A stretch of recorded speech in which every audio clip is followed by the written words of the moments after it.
every day we eat. And so that's why I think even more than exercise, digestion and the food that we eat is the most important factor of our health. And quickest way we can get healthier if we're not feeling healthy or low energy.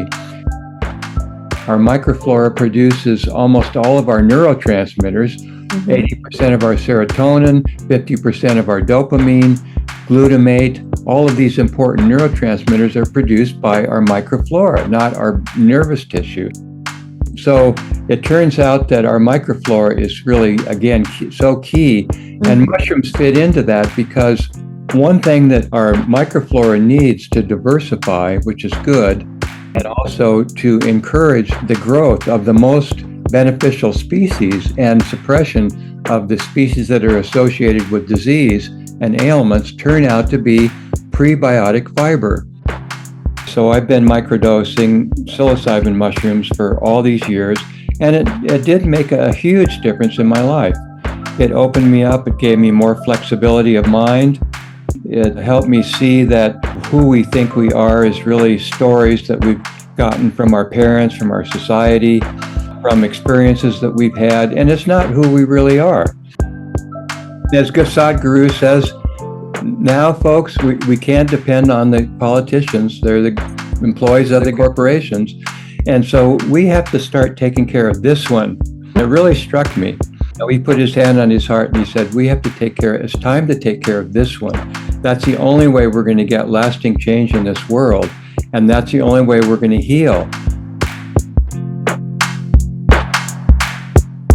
Welcome to your journey to find true tranquility on the Tranquility Magazine podcast. Please become a subscriber now. Help us create more engaging and uplifting content for viewers and listeners like you. With your host, Jasmine Maya Royce. Today's episode featuring, for more information, visit our website at tranquilitymagazine.com.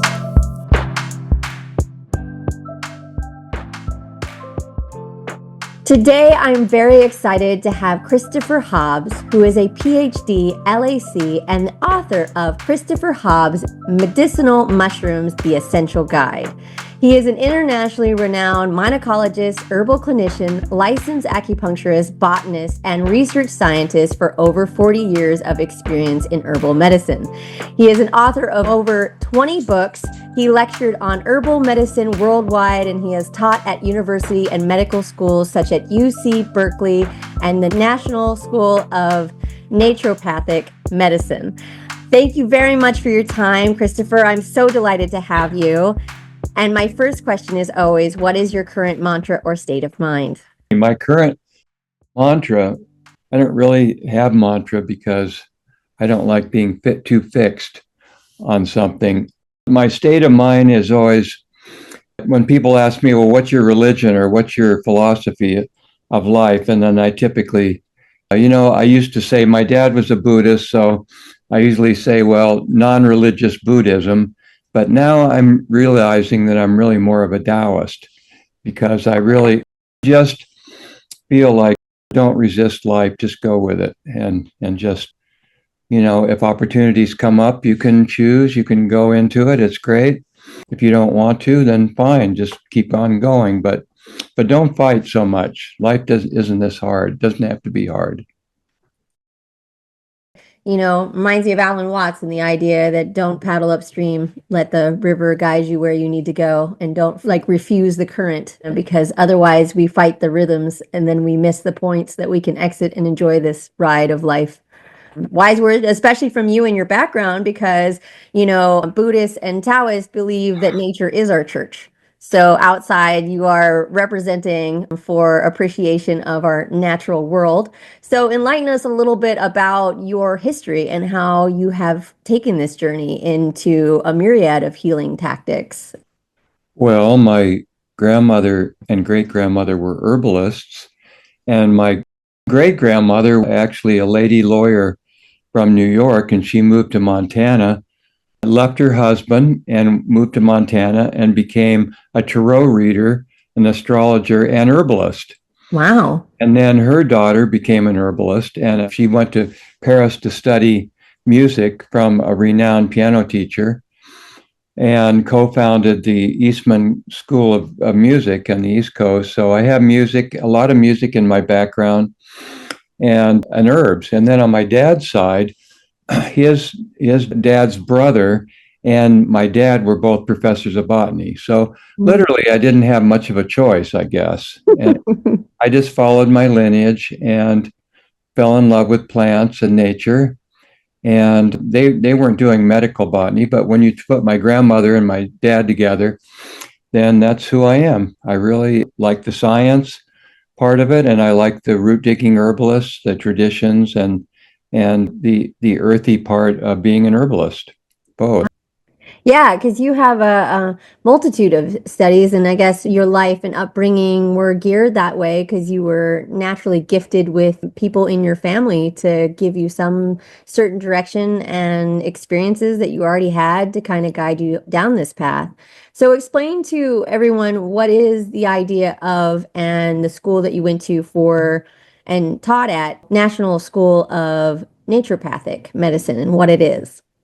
Well, naturopathy is just the idea that nature is the healer and not synthetic chemicals so much. Healing powers that we have, but there are natural things that we can add, that we can apply to help to assist our body and not try to overpower it or force it in any way. So it's basically like a Taoist way of looking at healing and medicine. So there's hydrotherapy, and there's obviously stretching and exercise and good diet and fresh air and hands-on like massage and manipulation. So all those natural things that can heal. And so when you go to naturopathic school, you're basically learning more codified, you might say, ways of applying these that others have practiced and learned what are effective, and so you can add your own piece to that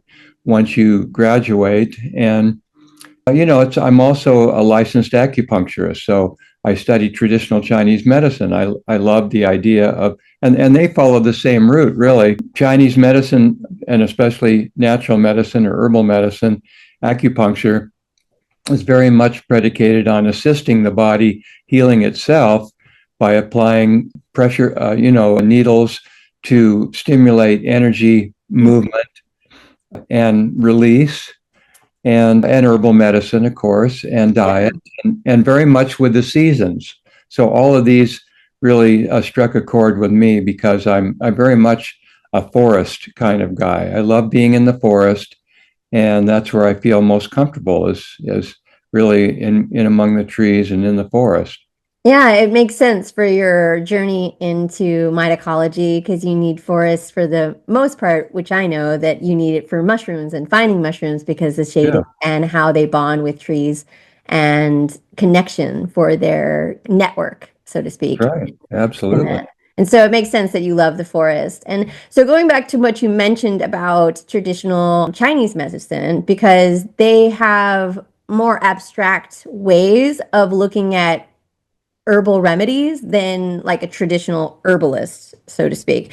And you kind of paired with it in your book when you're talking about, because from what I know about TCM is more in line with utilizing mushrooms and also more animalistic like processes that they include as well as the herbal remedies, that it has a very different collection. And one I'm fascinated by that you mentioned is reishi mushrooms. And you want to tell us a little bit about reishi mushrooms and what they do and how they heal? Well, there are a myriad of mushrooms out there that have been used for medicine in traditional Chinese medicine, just to frame it, for instance, and also in Western medicine. In ancient Western medicine, used a few mushrooms, but in Chinese medicine, they've used up to over 120 different mushroom species for healing for a couple thousand years, probably. So those were very prominent in their system of healing. So those are called herbs too. That kind of, as you mentioned, it could fit into the category of herbal medicine, along with animal parts and metals and rocks and minerals Mm-hmm. and plants and trees. And so mushrooms were a big part of that. And if you were to say, what is the most famous, what is the most well-known mushroom herb in Chinese medicine, and it's going to be reishi probably. And because of its beautiful scroll work, it's varnished on the top, and the Latin name is Ganoderma, which means shiny skin. So the top is very shiny. It's kind of reddish and very luminescent, and it grows on dead trees.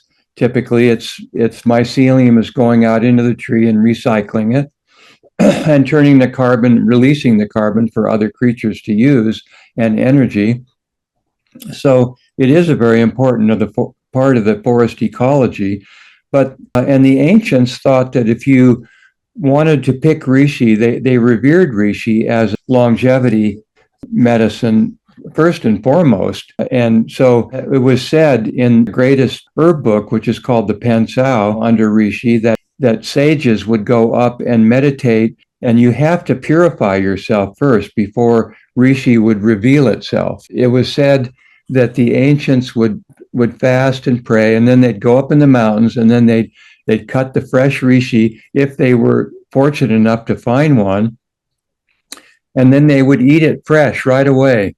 And they would say that you don't have to cook it or prepare it. It's just the young, tender edge of the reishi, because reishis come up as small little club-shaped mushrooms with a stalk from the tree, and then they have a leading edge, which is very tender. The rest of it gets very tough, actually, and the leading edge is tender, and you take a piece of that leading edge and eat it. And they said if you eat it right away up in the forest when it's been revealed to you, then you will become like the ancient immortals.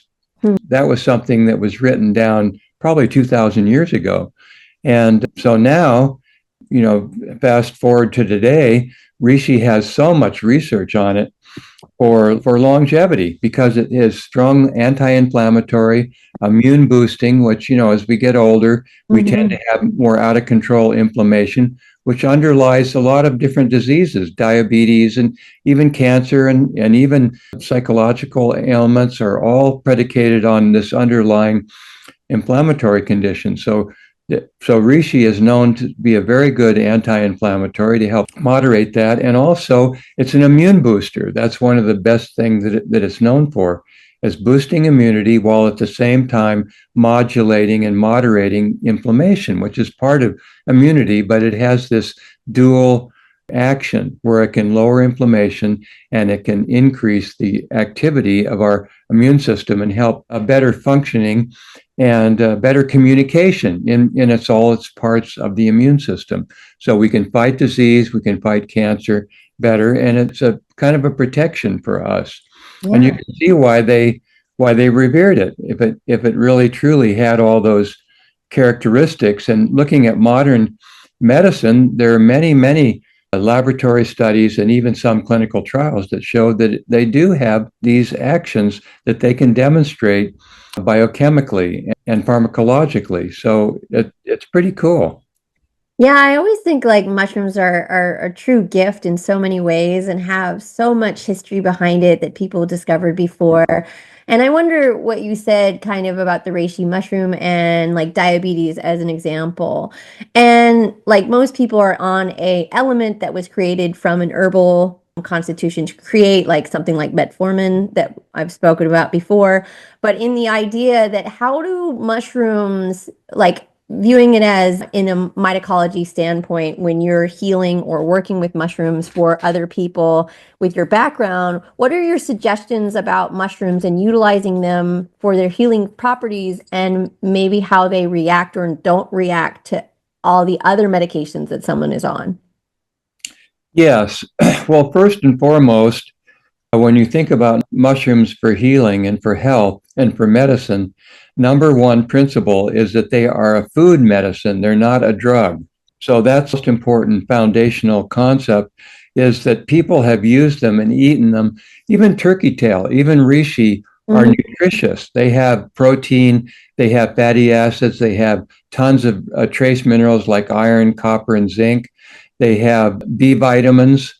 There's quite a bit of protein in there, high quality protein. So all mushrooms are, I wouldn't say all mushrooms, all medicinal mushrooms that are well known, that are well vetted over time for being edible and for being medicinal, are completely safe and can be used long term for the most part, with a couple of caveats.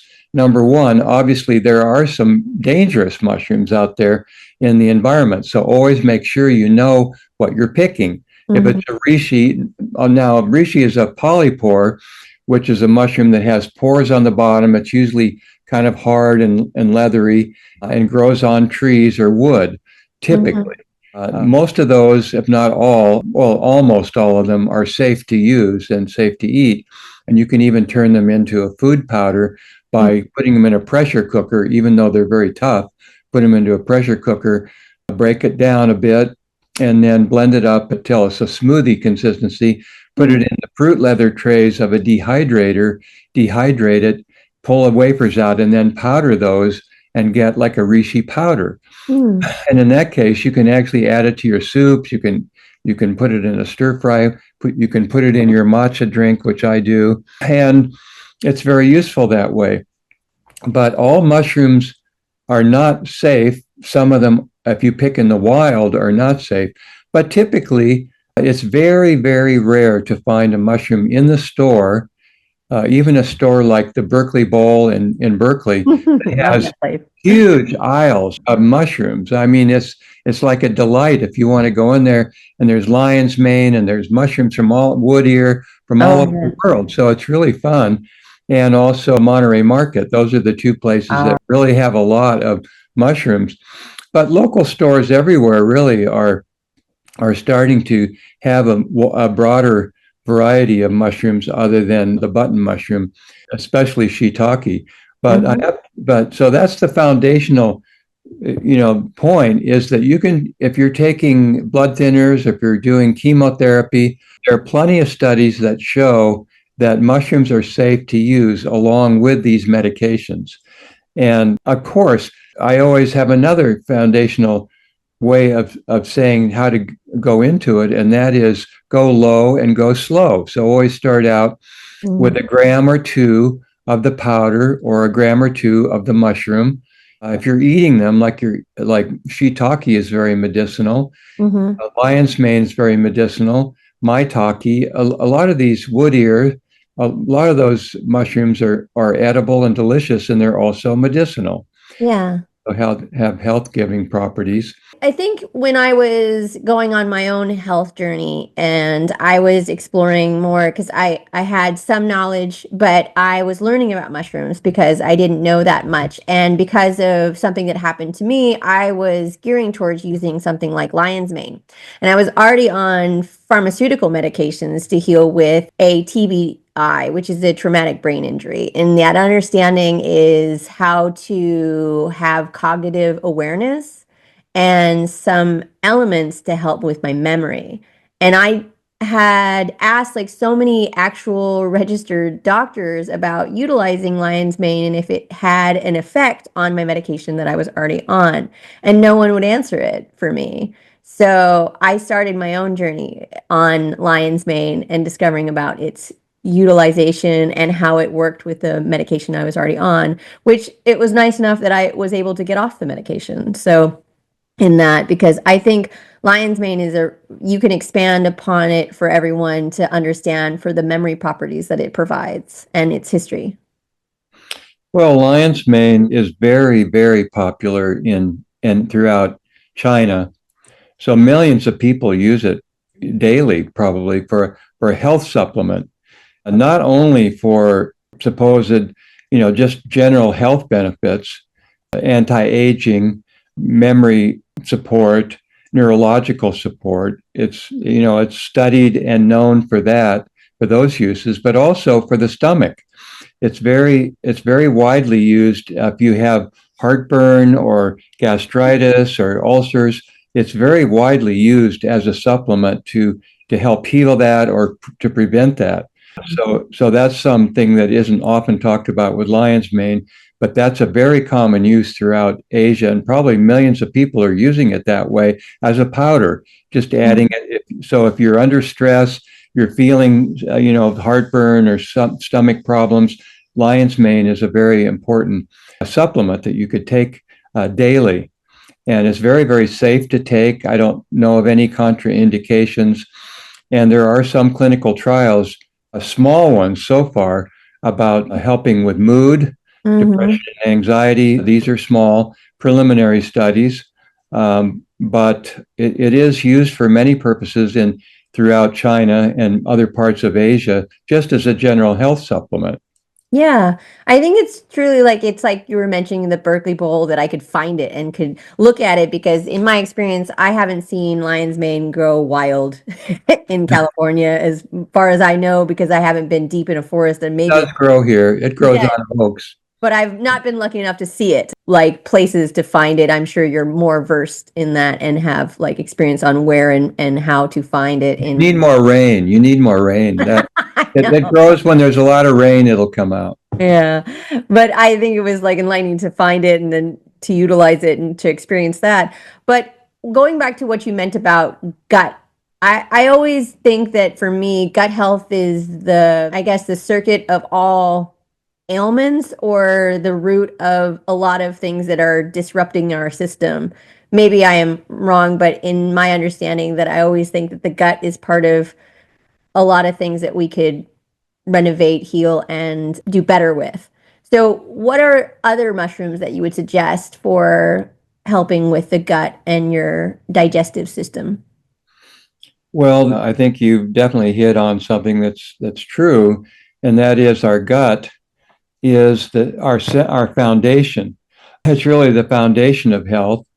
And for one thing, it produces, according to Chinese medicine, it produces the qi, the vital energy that our body needs to run on. So that's the source of our vital energy, along with the air that we take in and the food that we take in. Our gut transforms that into qi. And so that's obviously pretty foundational there.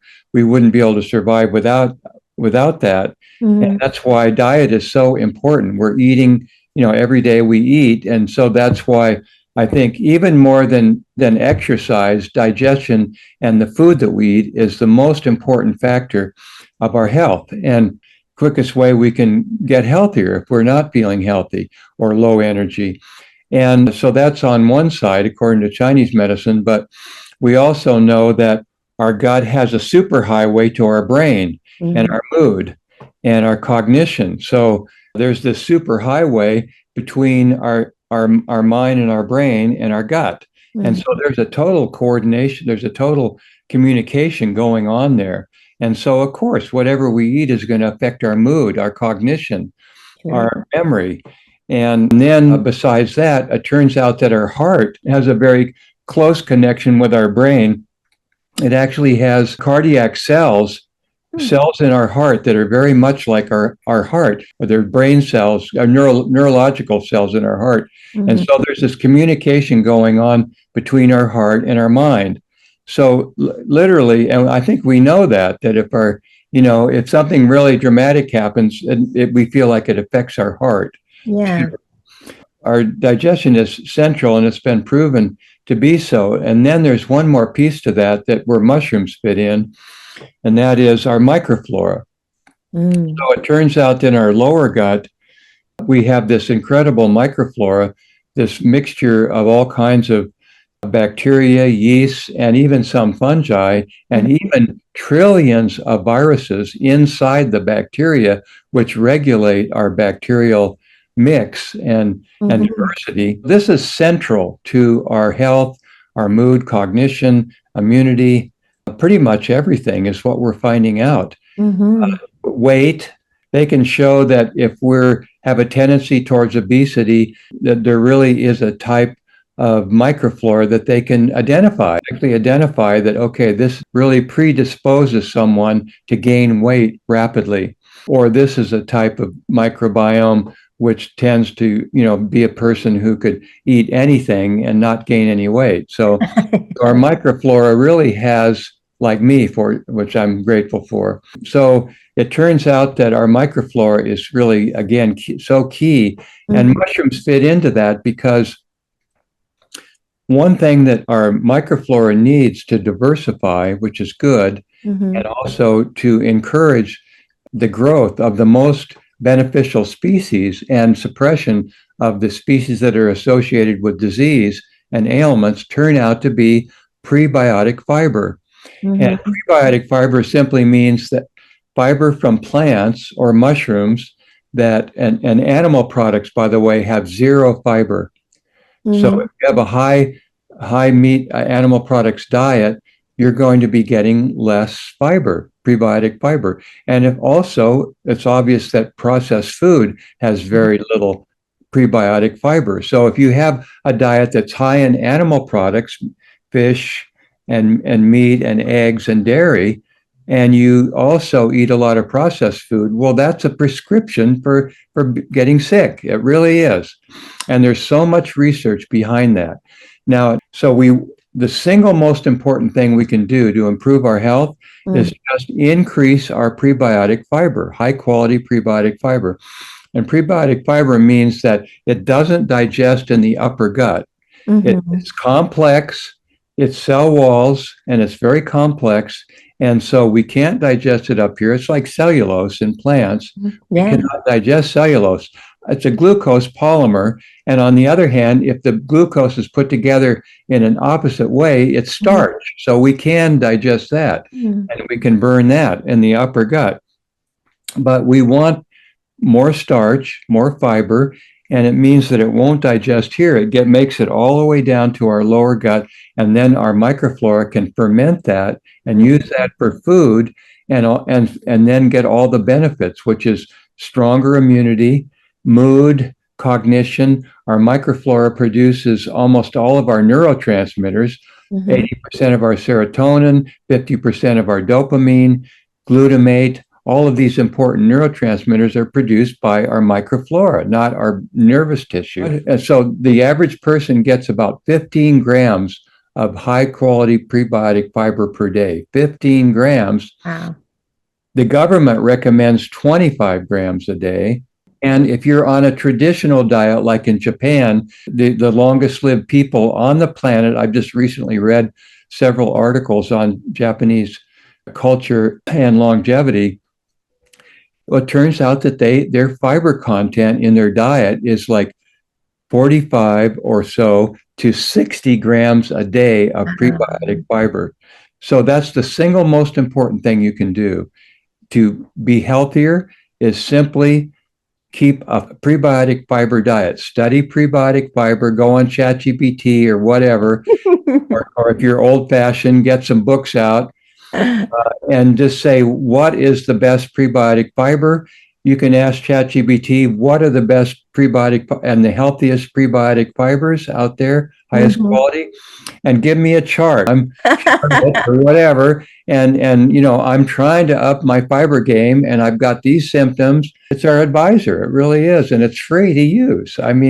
AI is blazing the trails for a lot of us, and it is a very important tool to kind of get facts and information from, especially when you have a familiar reference and advisement from someone like yourself. And I also truly understand, because I had one of my writers write about some of these topics, importance of fiber as part of your diet. And thank you very much for revealing all those facts and statistics to help verify the fact that our gut is so valid and important, because I'm also concerned about, after the pandemic, and how many people have taken a plethora of antibiotics and how that affects our gut, that ruins what you're talking about, the bottom, or your gut biome in there, and it's obliterated after something like that, that you have to gradually rebuild what you had, the flora in your stomach, to try to bring it back to where it was, or if not better. So that is like a utilization of information that we need to eat better and understand better fiber elements that are very important for us. So there's one other thing to that piece that I want to mention, and that is probiotics. So when you're taking a probiotic, keep in mind that, okay, it could be a mix of four, I'd say 10 different species, lactobacilli, bifidobacteria, and so forth. And it should be refrigerated. And if you take a supplement, what's it doing for you? Well, it changes the environment in your gut to make an environment for your own resident bacteria to flourish. It doesn't stick around. It doesn't, like if you take that supplement, it's not going to mean that you're going to replace any of your resident bacteria. It just simply makes a better environment, and it has to work with prebiotic fiber. Otherwise, you're not going to get much benefit out of it. So if you're just taking probiotics, that's fine, but you're going to get a lot more benefit if you're going to up your prebiotic fiber game, and then you take probiotics. Yeah. And I think it reminisce, and you can enlighten me because I've never liked the taste of it, and I should. And it is a mushroom tea, and a lot of people love it. And I guess I've tried to so many different versions, but I was assuming, but you can clarify for me if it's a prebiotic or a probiotic. And it's the mushroom tea that's everywhere. And now I'm forgetting the name. Kombucha. Yeah, kombucha. So describe what element that lands in a way to help with your gut health. Well, kombucha, like if it's brewed at home, tea and sugar, and if it's brewed at home, it could be a very much a good, probiotic kind of drink. But when you buy a commercial one, and it's really, and why it's become so popular, it's some of them have quite a bit of caffeine and sugar in them. That's why they're, have become so popular. You can really get a rush out of them if you're drinking them, which is okay if if that's what you want to do. But if you brew your own at home, you're going to get a real probiotic, because it's fermented, and it's bacteria in there that are fermenting it. It'll produce this little cellulose pancake, the mother of vinegar, it's called. Yeah. So there's all these bacteria and yeast in there that will ferment whatever you put in there. But, you can also make Rejuvelac, which is just putting some wheat berries or even quinoa or millet into a jar and fill it up with water. There's your grain and there's your water. You put it out on the counter. The same bacteria that if you would make sauerkraut, so beneficial bacteria like lactobacilli will fall into it. It'll start fermenting, and then after a day or two, you can start drinking it, and you can get a good probiotic drink out of that. And you keep drinking it for several days. Put it in the refrigerator to slow down the fermentation process. Keep drinking it. And when you drink this much, just add that much more water, and you can drink it for a week or so without it starts getting a little funky. So then you have to throw it out and make a new one. But that's a good probiotic right there. Yeah. But if you want to make your own kombucha, then that would be good too. But some of the commercial ones, if they're homogenized and they're pasteurized, then it's not going to be obviously as active. Yeah, I agree with you. Like, because I take like a shot or something, or put it in warm water with the vinegar every morning to kind of heal my gut and kind of replenish it in a way that there's a lot of studies on vinegar and the elements in use.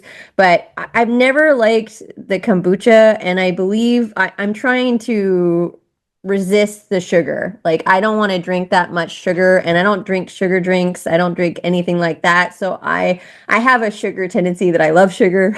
I also, a lot of studies on sugar and its poor health qualities, that it results into a lot of things. But going forward. Well, can I be honest about kombucha? Oh yeah, go ahead. I really think this, one thing we have to realize as a people, as a society, as an individual, is that there's so many products out there that, under the guise of being healthy, end up having just the same thing: sugar, salt, and fat in it. And it entices and it addicts us and to buy the product. And we kind of get in our mind that, oh, it's healthy, so I can have it. And kombucha is very much in that camp. There's a lot of sugar and caffeine in it, and people just drink it and think, oh, it's healthy because it's a prebiotic. And yeah, you might get some benefit from it, but again, it's working, it's advertising, it's telling a story that, oh, this is healthy, so drink it, or and there are a lot of products like that in the health food store. We know that we go, oh, I really shouldn't, and you're not going to buy Hershey's, but you do buy a natural brand that probably has just as much sugar in it and whatever, because it's rainforest and it's sustainable and all that, but it's still the same amount of sugar and fat. Yeah. So there's that part. We have a tendency towards that, and advertisers have a tendency to try to trick us, but just induce us to buy more product. Same thing with plastic. We buy the plastic because convinced us that we can recycle it. So it's okay. We can just recycle it. Well, it turns out only 15% of the plastic is getting recycled. And it's only number one plastics are getting, and only 15%. It still ends up in the landfill and in the ocean. So, in our house, we got rid of all the plastic. I mean, I use toothpaste in a jar. I use bars of shampoo. I mean, we really went all out to get rid of plastic. And I don't buy anything in the store that's in a plastic bottle, because we know there's a bottle cap size plastic in our brain that we're getting all the time. So, we've got to respond. The politicians aren't going to help us. No. They're just employees of the corporation. So we have to take it upon ourselves to educate ourselves what's healthy. What's healthy is eat more fiber, eat more mushrooms every day, getting it back to mushrooms, eat mushrooms every day. Shiitake, lion's mane, maitake. It's really good for your health. You have expressed things that I'm very aware of. And I guess coming from a hippie background myself and understanding that my mother is an avid product reader. Like if she buys something, she reads all the subtext, like what's in there and what am I digesting? And she was the advocate for me to learn those skills.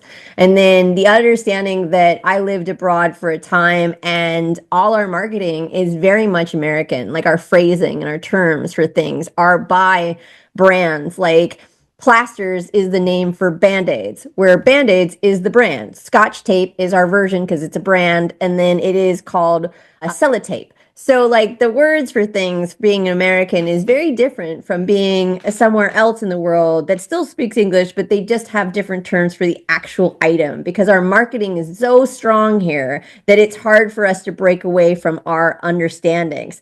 And then going back, I was raised in a timeline that like recycle, reused. It was like the preaching idea of us recycling and doing our due diligence to make sure that we were organizing our things for different receptacles for trash and they were going to be recycled. And we were ingrained with that idea that the plastics that we've used are not going to be hindrance on our world, but we're going to resolve it by recycling it. And then you learn that it doesn't do any damage at all, which is very enlightening for me. And it was more when you're recycling things, the most able recycling element was cans. Plastic doesn't do anything. Glass kind of, because they can remorph it, but plastic in itself, if our animals in the world are eating plastics, especially fish in their oceans or anything like that, it is truly affecting us. But going back to mushrooms and the understanding of how to utilize them, you spoke about mineral understandings, and I'm anemic, and a lot of my friends are. And because we'll go back to a statement that I realized, our water has been altered, especially here in California. We put fluoride in it. We have added some elements to our water intake that it's missing the mineral aspect.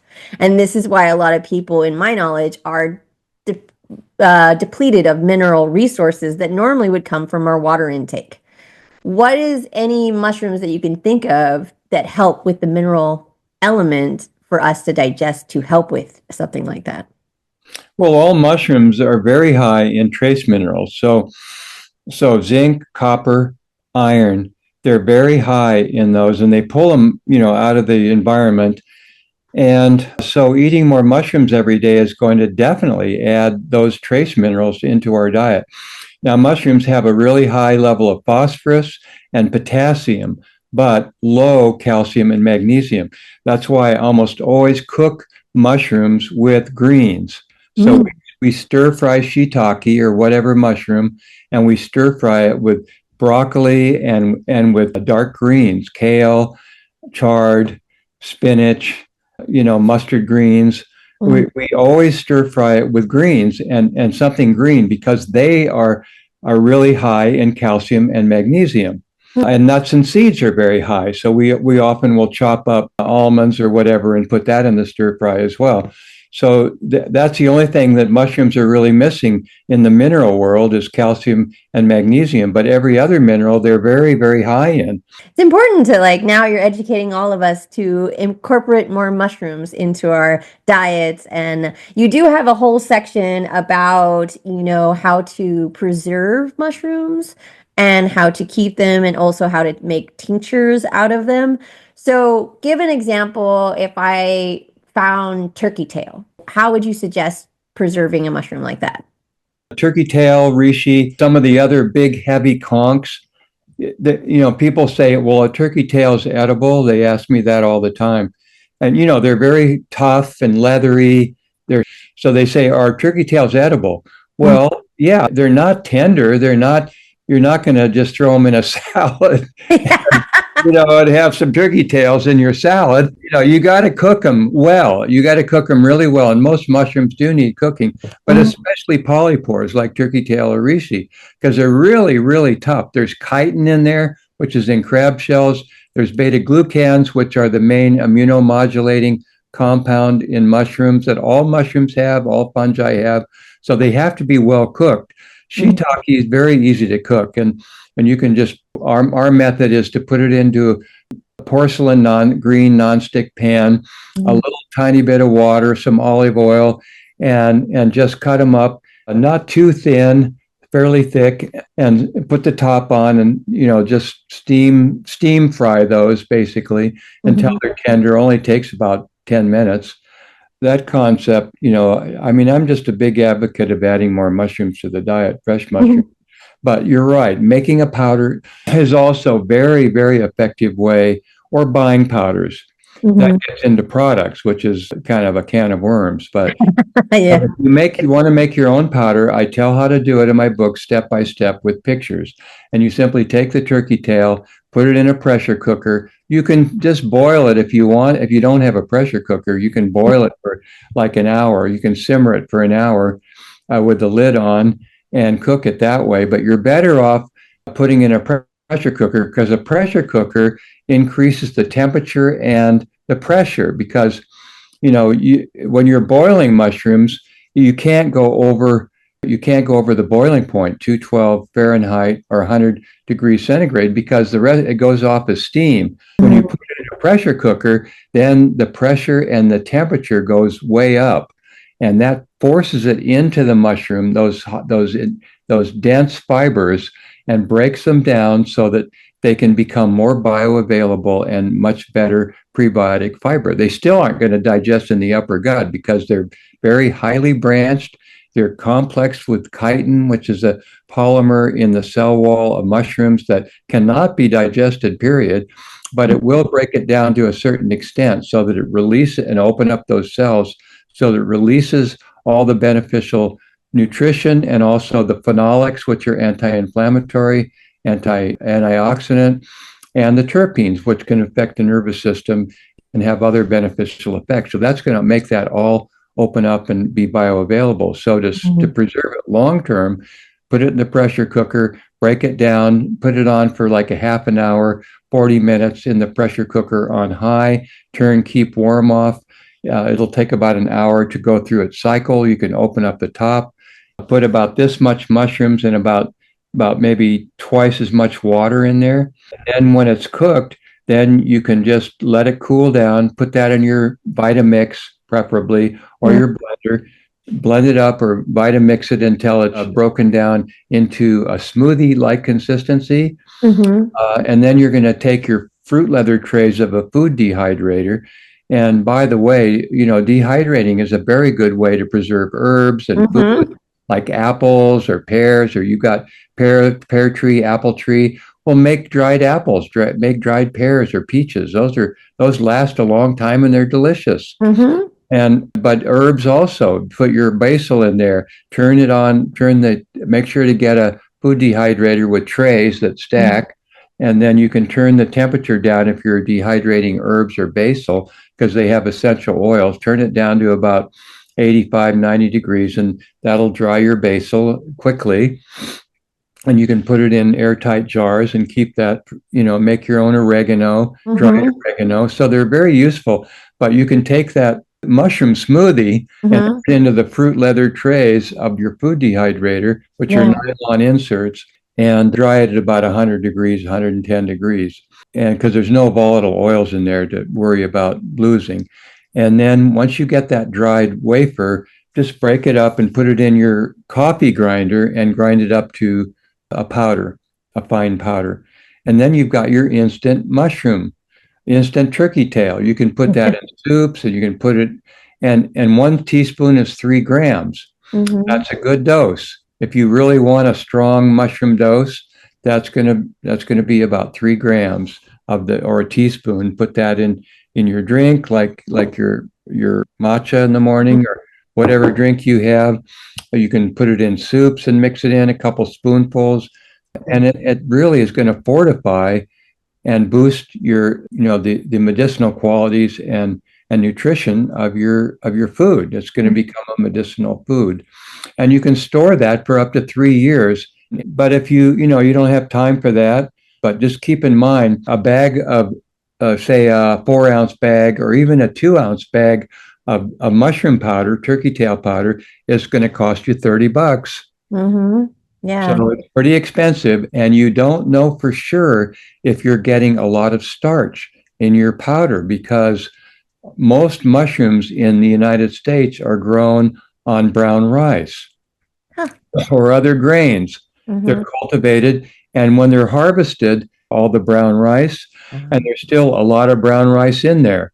And that's good for a manufacturer if they don't have any scruples, because or if they want to maximize their profit, because brown rice is heavy. And if you buy 3-ounce bag or 4-ounce bag of turkey tail powder, and they harvested it early, they didn't let it grow for 3 months so that the mushroom could consume most of that starch and produce mycelium, which is really good. Fruiting body or mycelium's fine, but when you grow the mycelium on the brown rice for 3 months, it's going to start producing a lot of fruiting bodies, and then you're going to get a really good product. So how do you tell if you buy a bag of powder out there whether it's a good product, William, or whether it's full of starch? And the manufacturer cut corners and wanted to maximize their profits. Well, you can use the iodine test. The iodine test is a time-honored chemical test. You buy a bottle of Lugol, Lugol, and then you take your powder, like a 1/4 teaspoon, and mix it into a little water in a jar or a glass, and then you put 5 drops of the iodine solution in there. The molecules in the powder, if there's starch in there, are the glucose molecules that have a gap between the glucose molecules. And the iodine molecule, the I2 molecule, fits perfectly in that gap between the glucose. And when it identifies the starch in there, it's going to turn the liquid bright blue. So if your liquid turns bright blue and stays bright blue, it's full of starch, folks. You got up to 50 to 70% starch in your product, and you don't want to spend $30 on a bag of rice powder. Thank you for educating us all, and I highly recommend picking up the book for the tutorial about what you're talking about preserving mushrooms and how to keep them and how to utilize them. And how to test them. Yeah, and how to test them. Exactly. Because, right now we don't always know what's in powder forms, and enlightening us about the fact of the starches that are involved in the growing process of the mushrooms and what we're getting from a product that we purchased is also important to understand what you're also digesting, as well as the powder itself. So do tell us a little bit about turkey tail and what it's used for, just so we know for novice how and why you would pick turkey tail to be used for medicinal purposes. Turkey tail is the highest in beta-glucan of any mushroom. So it has up to 60% very beneficial beta-glucan. And the beta-glucan are in the cell walls of all mushrooms, Mm-hmm. along with chitin. It's another polymer that's found in crab shells. And the mushroom does that because the mycelium has to go out in the environment and penetrate wood and soil and find a mating partner, hopefully, and if it gets lucky, and find some food to break down, some nice rotting leaves or wood, and just and it's got enzymes to consume that and turn that into glucose. This fiber, this beta glucan and chitin cell wall, is really the key to its immune properties, its prebiotic fiber properties. It's the most important health benefit of mushrooms. All mushrooms and even yeast contain these beta glucan chitin complexes. And so turkey tail is the highest in these complexes. And therefore, I think it's the most valuable mushroom out there, along with reishi, which also has a very high concentration of these prebiotic fibers. And so those are the two to start with. If you want to try them, start with reishi or turkey tail. And turkey tail is a flat, shelf-like mushroom that's thin, that really the design on the top does kind of look like a turkey tail. It's kind of fan-shaped and it's got these markings on it, like a turkey tail. So that's why they call it turkey tail. And it's growing on dead, decaying wood, logs. And you can usually find it out there in your woods in the fall when it's starting to rain. Go out and take a look, and you might see these turkey tails out there. I talk about it in my book. There are plenty of videos. I have videos on my YouTube channel, so you can just follow me on YouTube. And I actually have a video on there showing a log of turkey tail and how to harvest them, pull them off. Some of them always leave some fruiting bodies for them to spread their spores. Take some of the mushroom fruiting bodies off and put it in your pressure cooker and make a powder. Or you can buy them organically from the Far West fungi, for instance, is one example. But there are mushroom growers more and more nowadays, especially growers growing organic lion's mane, shiitake, turkey tail can be cultivated, sawdust that they're grown on, because they like growing on wood. And I have a block. I can Every mushroom person does. So, like Far West fungi, you can just buy your block, grow your own, or get the plugs to grow your own on your own blocks. Or you can find them in the woods nearby. There aren't anything that's toxic that looks like turkey tail. Snow white pore surface on the bottom. There's a look-alike that's called a false turkey tail. And it looks kind of like the turkey tail. It's growing nearby. If you turn it over, though, it's kind of orange, buffy orange on the bottom and very smooth. And that's the false turkey tail. The true turkey tail, if you turn it over, has got a very fine white, like pore-like surface that you can actually feel the pores. And so that's the only difference. But false turkey tail is not, you can use it, but it's just not as revered and not as proven as the true turkey tail, Trametes versicolor. But I talk about all that in my book. Yes, and you mentioned a lot of things in the book, but one thing you do have a section on that I'm asked by multiple friends because I'm part of the Mycology Society here, and you have a whole section called Visionary Mushrooms. And the depth and the history you've discovered about multitude of them that you exampled by is also something that I think is resonating more now. And I mean, not like it hasn't happened in the past, where it's more topical and open to discussion. And one thing I would reference is that Netflix has a series called How to Change Your Mind. It is 5 parts, and one of the parts does talk about one specific mushroom that you are referencing in your book as well. So in the grand scope of things, and some things that I collaborated with your book and also that series and other references about depression and stress that are now utilized in a clinical study and also environmental test and properties that people have discovered by utilizing a couple of these mushrooms to heal.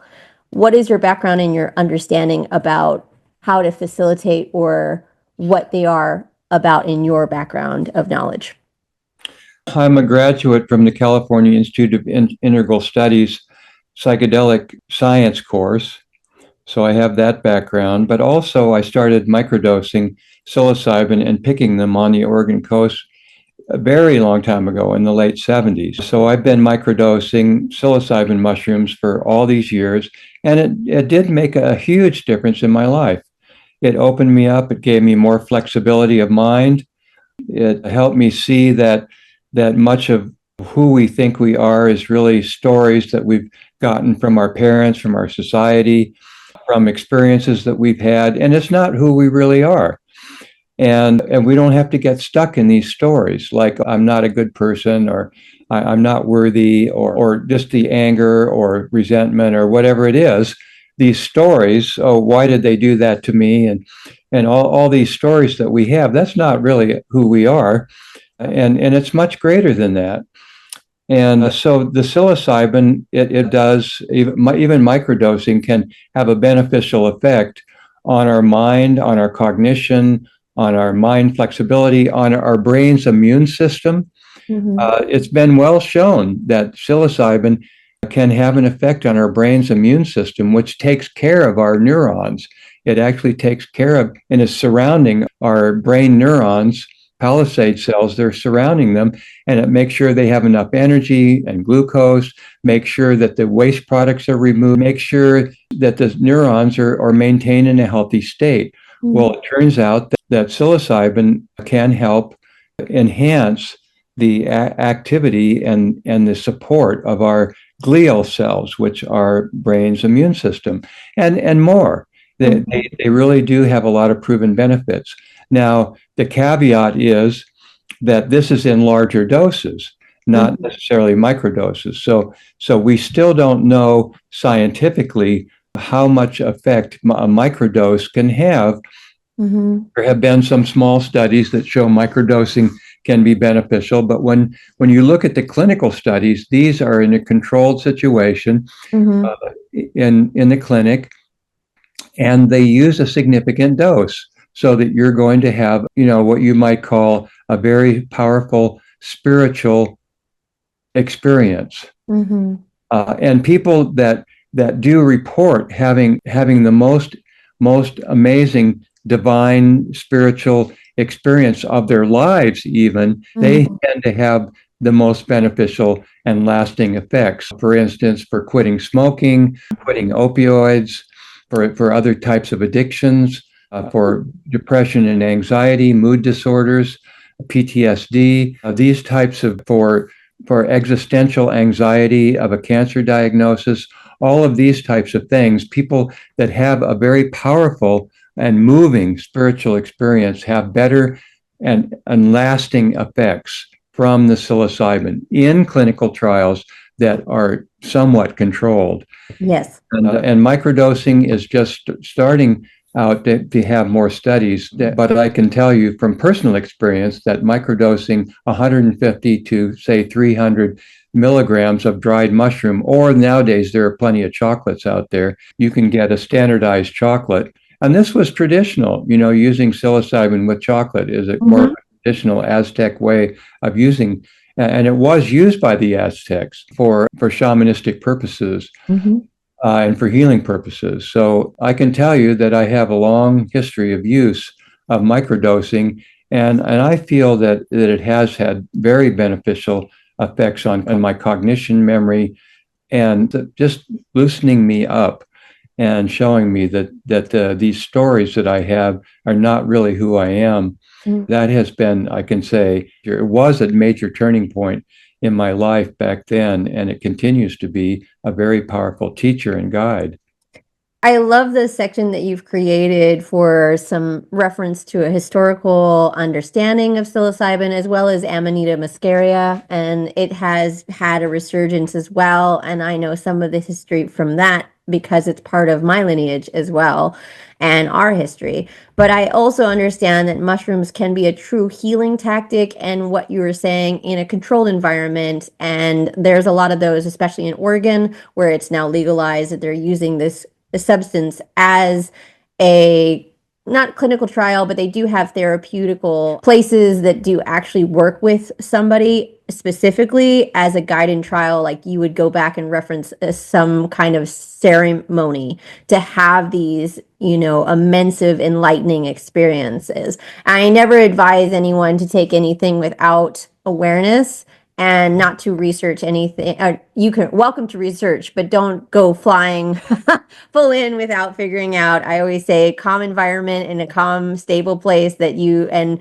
being observed or anything like that is very advisable if you don't trust yourself. And when you mentioned about healing addiction, that is a great thing to understand for a lot of people, and our depression tactics that I think that is very relevant in my generation and generations before and after, the immense amount of depressions that it's seeped into our awareness or part of our existence. And so, it is a good section to read if anyone is curious and wants to explore more, but also be mindful about you and your situation and if you're ready for a journey like that. So, Well, the safety part, yes, always has to be mentioned, but I can let you know in a nutshell about the safety. One is psilocybin is the most non-addictive substance out there. It does not harm internal organs. It doesn't stress the liver and the heart and other and kidneys. And you're taking it at a very low dose, the active alkaloids.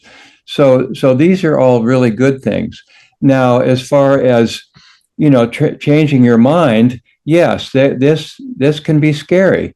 And if you're prone to psychological, imbalances or disorders, then you have to be careful. And again, low and slow. yes. So if you start out with 150 milligrams of dried mushrooms, it's very unlikely to cause a problem. However, if you have, severe PTSD, if you have severe anxiety or depression, then I recommend working with an experienced facilitator, definitely, or at least someone you love and care about and feel very safe with.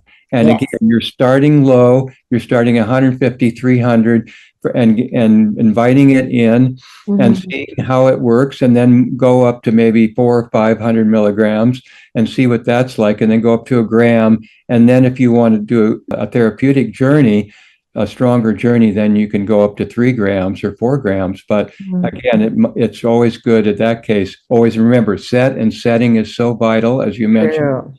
Set and setting, always you want a safe environment. You want one you feel very comfortable in. You don't want to be out in a city street driving at a rave or a party. No. Not a party drug. Someone that you love close to you there, in case you really start freaking out. It's not often. It's not likely, especially if you work your way up. But it can cause a higher likelihood of psychotic breaks if you have a pre-existing psychological imbalances. So just go slow and go low and put your toe in the water and read about it.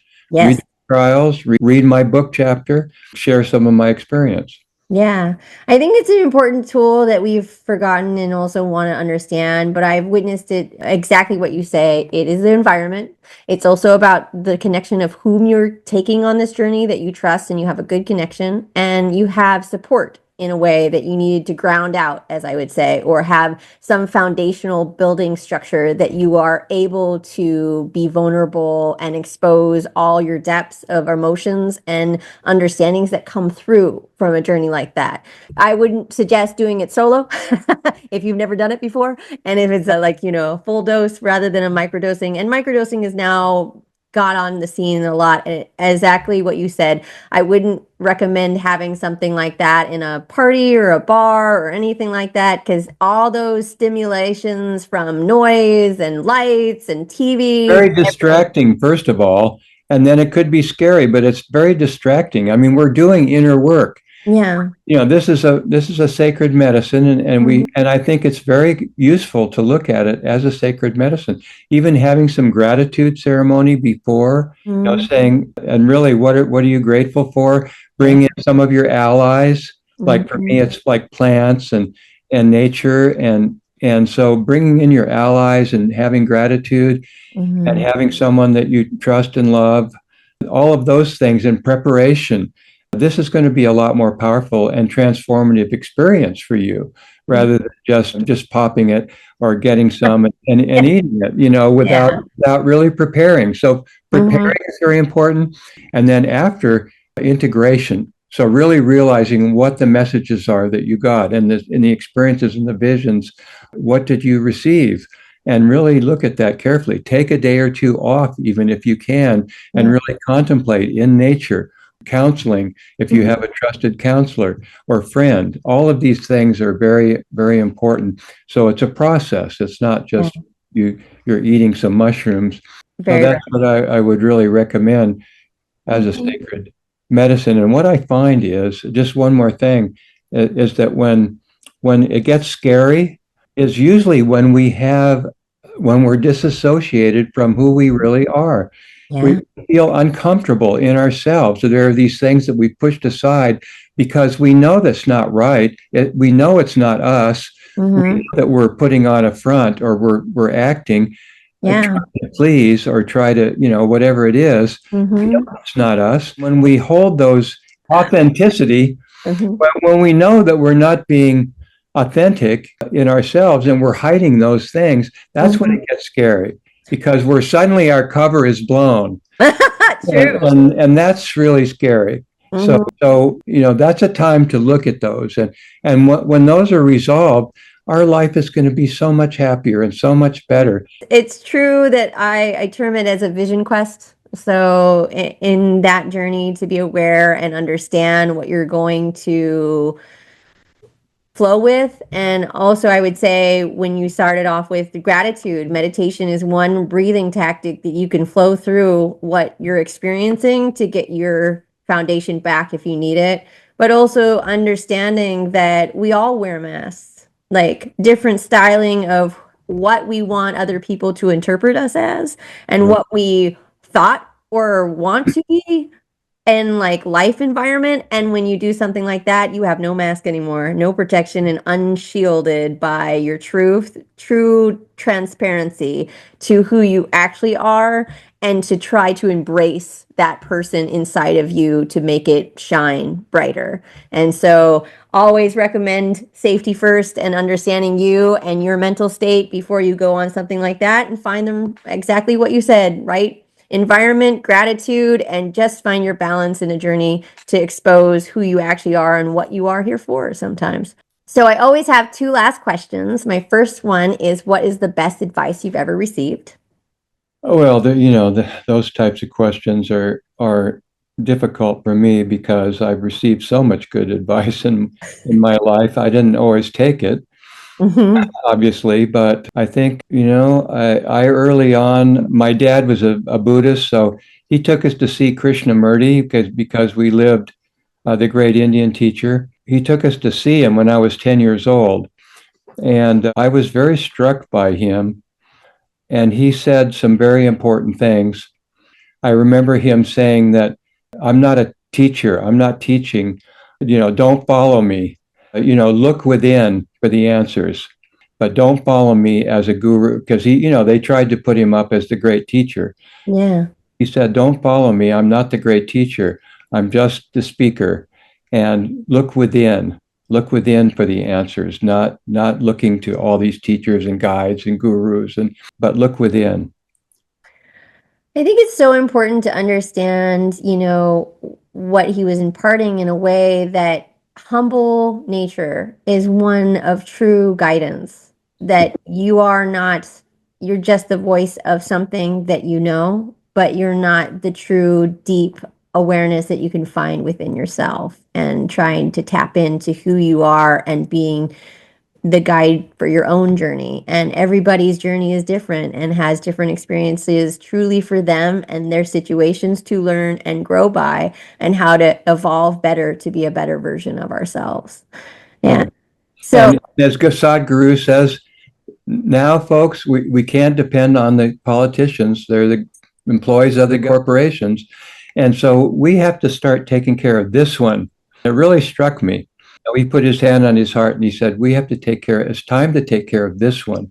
That's the only way we're going to get lasting change in this world. And that's the only way we're going to heal this world, is if we take care of this one. And I just think that's so true.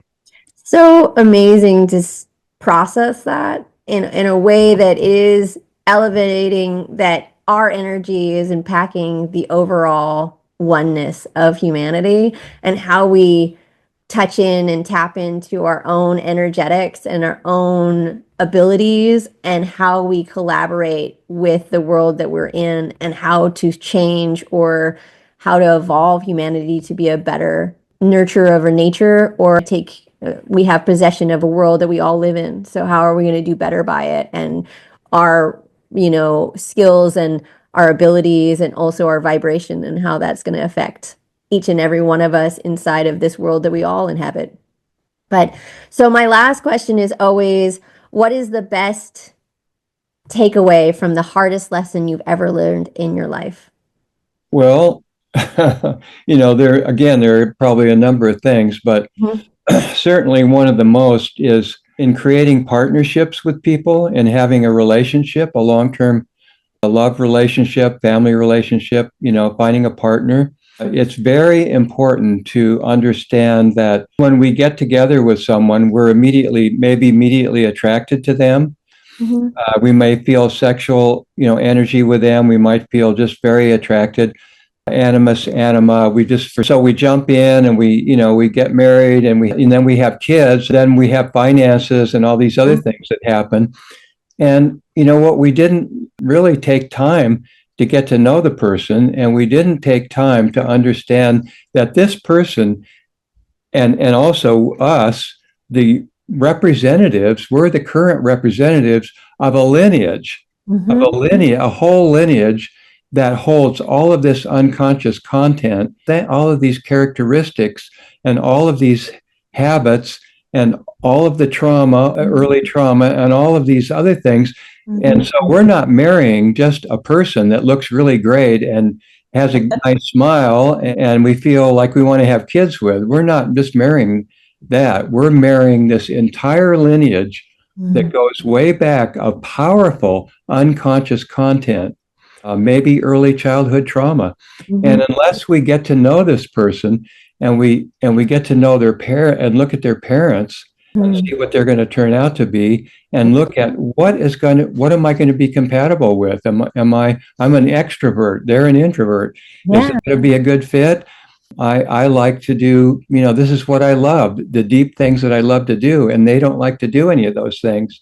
The divorce rate in California is thought to be around 50 or 60%. I can tell you, because my partner and we have a very wonderful conscious relationship that is so wonderful for both of us. We just keep growing and learning. And I think I've just learned from past experience of jumping into a relationship that I had no idea.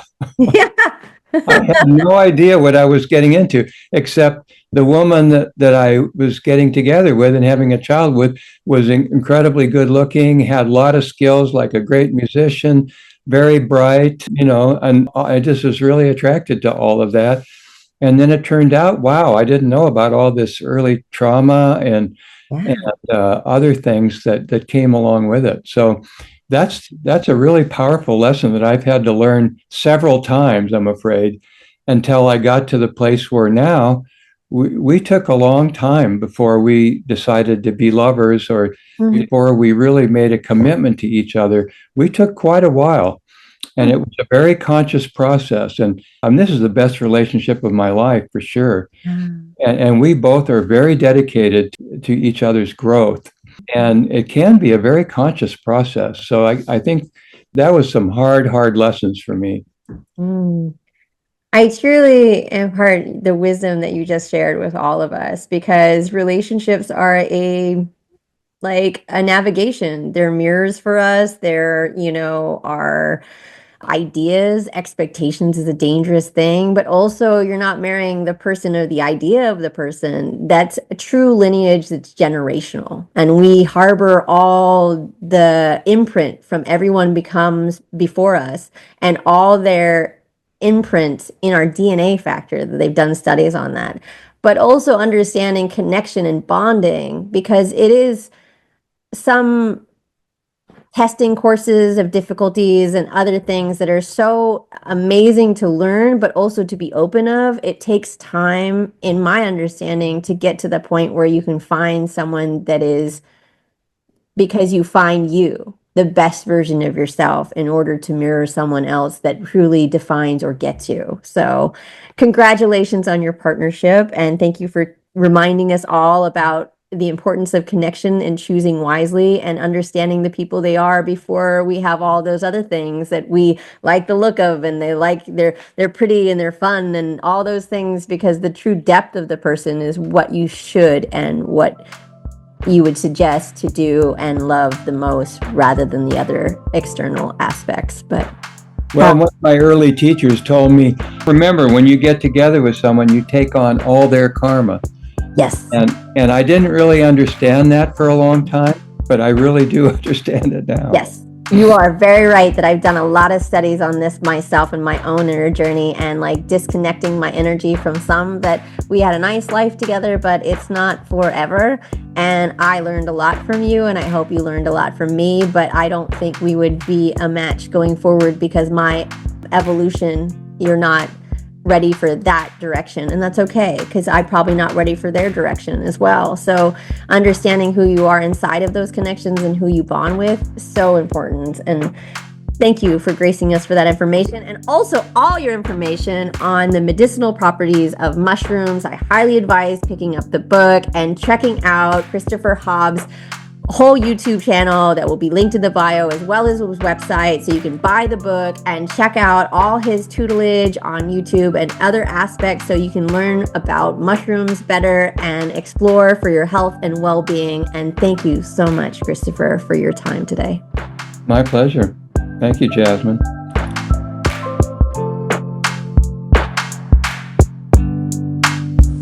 Thank you for tuning in to the Tranquility Magazine podcast.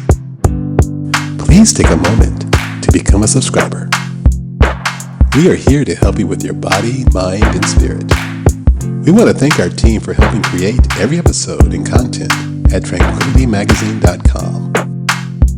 Find us on our social media to stay up to date and informed. We always appreciate your engagement and feedback.